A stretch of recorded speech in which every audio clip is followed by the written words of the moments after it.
The transgender partner of Tyler Robinson, accused in the assassination of Turning Point USA founder Charlie Kirk, is receiving an outpouring of support from friends and family, who describe him as a compassionate, hardworking young man caught in an unimaginable situation.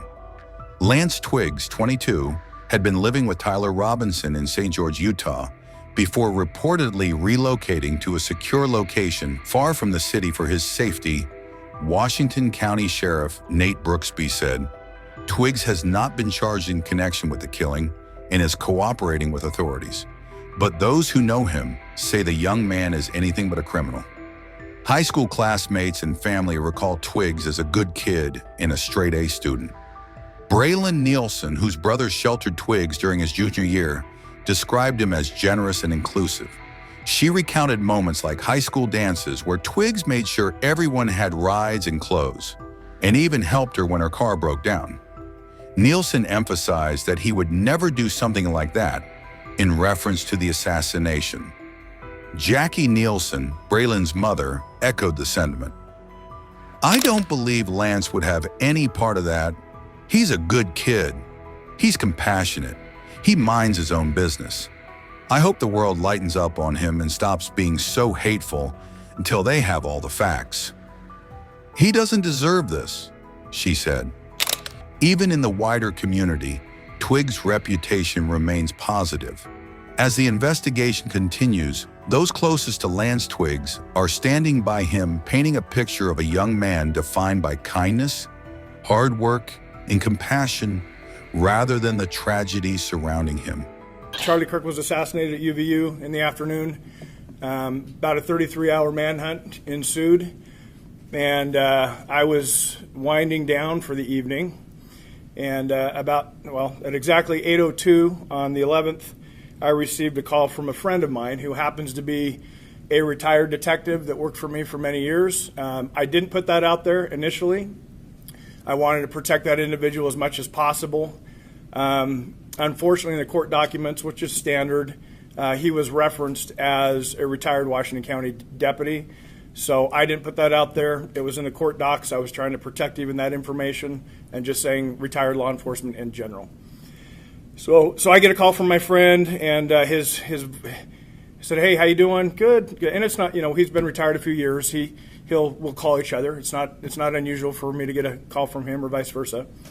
And at 8:02 p.m., he calls me. Hey, I can tell his voice is kind of shaky. So my first thought is, who died? Like who's he going to tell me that died? And then I couldn't fathom what actually came out of his mouth. So he said, "Hey, I know who Charlie Kirk shooter is.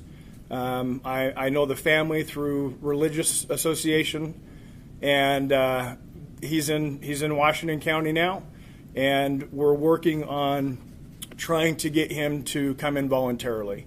During that phone call, some information was provided about Tyler potentially having some suicidal ideations, was en route to a remote area of Washington County. The parents convinced him not to do that, and conveyed that they would stand by him and help him surrender peacefully. So at that point, that phone call was 1 minute and 41 seconds. I immediately called Sheriff Mike Smith in Utah County, who I knew was at the incident command in Utah County. So for about 40 seconds, I'm telling Sheriff Smith, "Hey, I'm confident we have the shooter in Washington County. We're working on getting him to come in and surrender at my office." We didn't have him yet, and after about 40 seconds, Sheriff Smith's like, "Wait, what are you talking about?" So he was shocked, as I was, to hear the news, and so I repeated myself. He said, "How credible is it?" I said, "I trust this guy that called me with my life, and I think it's time you need to get your people, the lead investigators, headed to Washington County." Within the hour, my friend drove Tyler and his parents to my office, where he was greeted by plainclothes detectives. So that was part of the deal. Is Tyler knew it was just inevitable with all the law enforcement pressure that his picture in the news, the gun on the news. He knew it was inevitable that he would be caught. he was fearful of a SWAT team hit on his house, or he was fearful of being shot by law enforcement. So part of the negotiation and getting him to bring himself in was that we would treat it as delicate and as soft as possible to make him feel comfortable to where he would show up at my office, and that's exactly what happened. So essentially, we weren't the lead agency. Basically, it was about a 2.5 hour waiting in a room, not communicating with the suspect. Our job was not to interview. Our job was just to get him here. So after about 2.5 hours, we ended up getting federal agents and state agents in, and some of my detectives were asked to go out into the community and secure 2 locations, so the parents' home and the apartment that Tyler was living in, along with the vehicle that Tyler was likely driving up at UVU. So that's about it.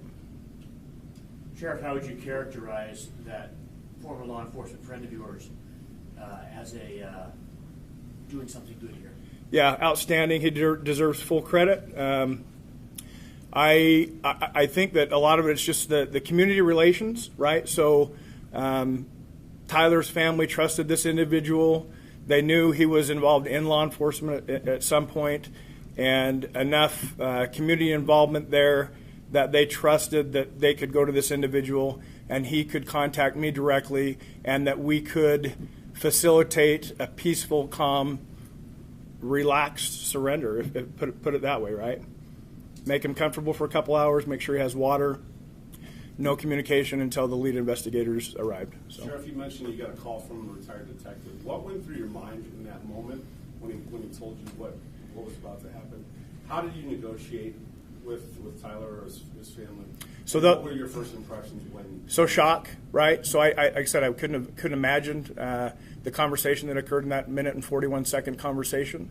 But there was negotiation. There was some criteria that needed to be met for him to voluntarily come in, and I agreed to those terms. What did he ask for? Can I ask? He basically for a peaceful, gentle, comfortable transition for him to come out. Again, he knew he was going to get caught. He didn't want a big SWAT team hitting his parents' house or his apartment. He was truly fearful of being shot by law enforcement. So that the conditions were as relaxed and comfortable and almost to the point of inviting. And if at the end of the day we accomplish him surrendering peacefully on his own, I'm gonna make some concessions to make that happen.